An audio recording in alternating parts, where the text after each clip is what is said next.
Hey, it's Tom Ferguson, Sports Information Director with Lackawanna College, and we're standing here with Bryant McKinnie, the first ever NFL draft pick out of Lackawanna. A resume list a mile long, all the things that you've been able to accomplish. First and foremost, thanks so much for coming back to Scranton, here to Lackawanna College. I mean, I know you've been here a couple times here and there, but what does it mean to come back, spend some time with your old coaches, spend some time with Coach Duda, and kind of see and get a feel for Scranton once again? It feels good to come back. It's definitely to see my old coaches. They're pretty much like the jumper cables that got my career started. Yeah. It's good to actually see the students, the players, and I'm sure it's good for them to be able to kind of see me because you heard of me, but you really get a chance to see me now. The fact that I'm somebody who was in their shoes at a certain point, right, and they've been able to see like all the things I was able to accomplish.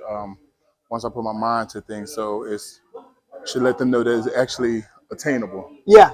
So me being here and kind of sharing my story should give a lot of those guys hope and maybe even like make them even recommit to how dedicated they are to the sport and things like that. So I like it from that standpoint. Right. We have so many kids that come through here, and I talk to so many of them that maybe they were overlooked in high school or maybe the grades weren't quite there, and Lackawanna wasn't necessarily their first destination, but how did somewhere that maybe you didn't want to go kind of become a place that you enjoy coming back to and have so many connections to? Well, for me, I actually looked at it as an opportunity to further my education first, and it's just an opportunity for me to just go to school. So, and while I'm there, I get to still play football. So coming here was just basically just the start of everything for me because I didn't play offensive line in high school.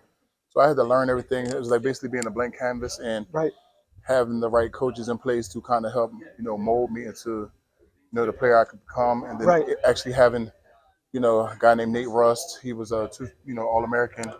And I had to go against him every day at practice. So that did nothing but make me even better because I'm going against, top talent on the JUCO level every day. So I had no choice but to get better, from facing him. So everybody else that I go against, it seemed like, a little easier when it came to game day. And that was kind of a motto how we kind of did things once I got to Miami. Is like the guys that you practice against are so good that everybody else should be kind of easier when you get to game day. So I appreciate it. You talked a little bit about it when you were talking to some of our students and some of our faculty earlier this afternoon. Someone even asked you about playing with some of the guys you played with in Miami.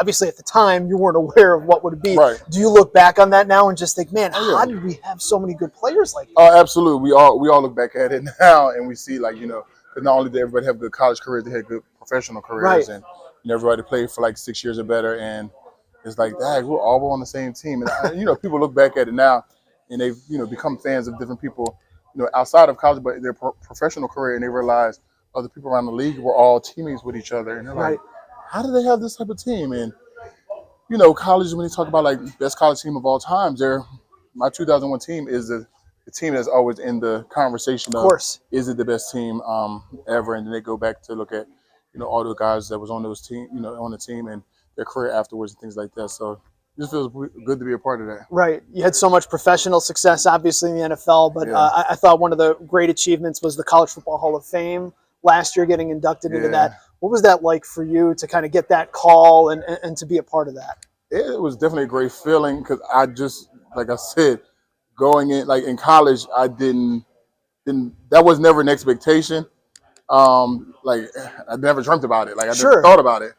I never heard nobody talk about it. So I didn't even know it existed, so didn't know. So it's just me at the end of the day, just feel like I'm just trying to go out here and do my job each week. And that paid off because I was doing my job. So the whole no sack thing, but I never thought about that either until my senior year. When the media made it a big deal, like he's going this senior year, he's never given a sack. I'm like, oh, I haven't. Just didn't think about it. Just going out here doing what you asked me to do. And to reflect back now, because I feel like when I was playing and in the moments, I didn't really get a chance to understand. I told Coach Duda yesterday. I remember being in Miami and after the Heisman thing, my PR guy came to me and says, hey, you finished in the top 10 the Heisman voting. And I was like, so what? Like, I didn't win. Like, that was my mindset then. But now when I look back, I'm like, as an offensive lineman who really don't have any stats, it's like, why are you even in the top 10? But, yeah, I appreciate it now. So I have a different outlook on it at the time. Me being young, 21 years old, 22 years old, and I'm just like, well, I didn't win, so it doesn't matter. But it really was a big honor to even be mentioned in that category. Right, right. After football, you really kind of turned on this an entrepreneurial spirit, Yeah. in terms of getting into records and music, Mm-hmm. and then obviously with Let's Chat, your live translation.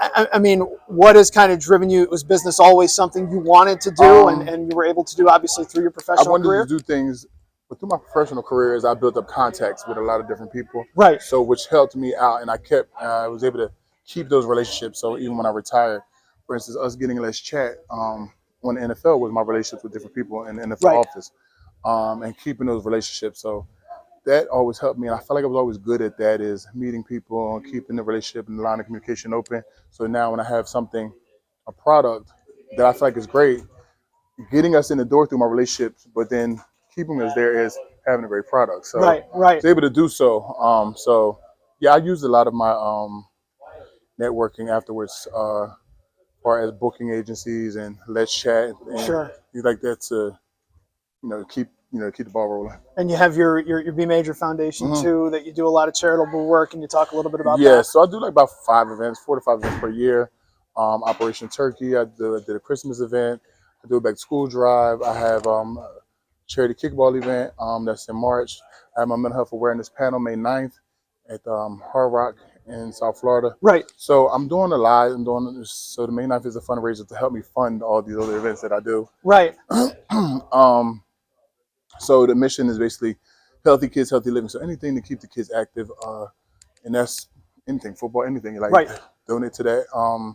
Single parent homes. I came from a single parent household, so I do things to help single parent homes who, have like a few kids or just struggling. I was an expensive kid. My shoe size went with my age all the way till I was 18. So every year, my mom had to keep getting clothes, and every year I was outgrowing things. So Right. I wasn't cheap. I was kind of expensive. I wasn't somebody who you be like, oh, he'll wear this next year. No, he's going to outgrow it. So, Yep. So that, and then mental health awareness. I spoke on like a couple of players who I knew that were going through their mental health bouts, and I was kind of there for them to help. Even talk to NFLPA to make sure they got treatment and help. And then I just Right. was like, oh, this is a real thing, and like we need to make awareness and make it be okay to have therapy and talk about things that's going on that you're dealing with mentally, instead of trying to hold things in and feel like you're by yourself, and then Do you think having the relationships you had and kind of having that outlook, did you have that when you started to retire, when you started to think about retirement, and did that help you in that transition out of football? I always just had like certain no, after I retired for the mental health part. Well, I mean, as far as like you talked about, I guess my question is, did you struggle coming out of football and into life after it, or did you have that perspective of being able to do it? When I retired, I just wanted to get away from. I had to weigh in every Friday. All right, so I got away from working out for a minute. Then I realized, whoa, this is not it. I was struggling to tie my shoes. So I was like, okay, all right, let's start working back out. Right. But I had just wanted to get away from the whole aspect of traveling every week, because you had to travel a lot. Sure. Football, you had to weigh in every Friday, and all those things. So it was like I wanted to get away from that. Like, let me just do what I want to do. I don't want to get on planes like that anymore. And I just kind of just enjoyed just the time off. Right. And was able to go to, Thanksgiving and Christmas, because in the Well, past sure. I couldn't. I was always working since college. So I was never able to be home for Thanksgiving and Christmas like that. So now I was finally able to do some of the things that I had been missing out, over Right. the years. Right. So, yeah, it just gave me a good peace of mind, and I just kind of was able to create my own schedule at that point. Right. Is there part of you that would think about coaching on some level again, or getting back into football? Yeah, just the right situation, and I would coach, but I want to be a full-time coach. I don't know. Maybe let me start off and just come in a couple times a week and work on skill, as far as run block and pass block, things like that. Yeah. And teach that, and then gradually, get into maybe being a full-time coach. I know it requires a lot of hours. Right. As long as there's no 6 a.m. lifts with Lackawanna, right? Right.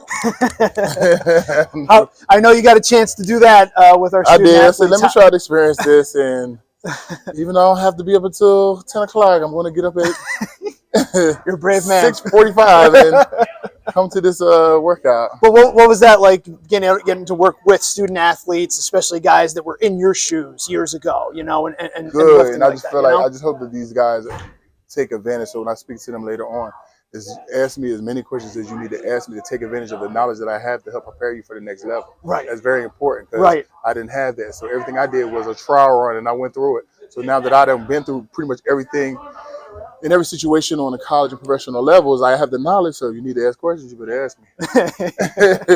You've kept contact with Coach Duda over the years. I mean, what can you say about, the legacy he obviously has here at Lackawanna, but how he's helped you through your career? Coach Duda has pretty much built Lackawanna. As I'm seeing all these different departments here, as far as the cafeteria that wasn't here when I was here. Sure. And you have the dorms and everything. So he is giving a lot of these guys like myself the opportunity to further their careers. So they need to take advantage of that situation because, like I said, when the opportunity presents, you have to make sure you're prepared. Yep. Yep. Well, Bryant, we appreciate your time. Thanks so much for coming on with us. Thanks for coming back and talking to everybody. And we know you're going to talk to student athletes later. Yep. And it'll be really great. Appreciate you coming on with us. Thank you. Thanks so much. We'll be back with more here. It's Lackawanna College Athletics. Take flight.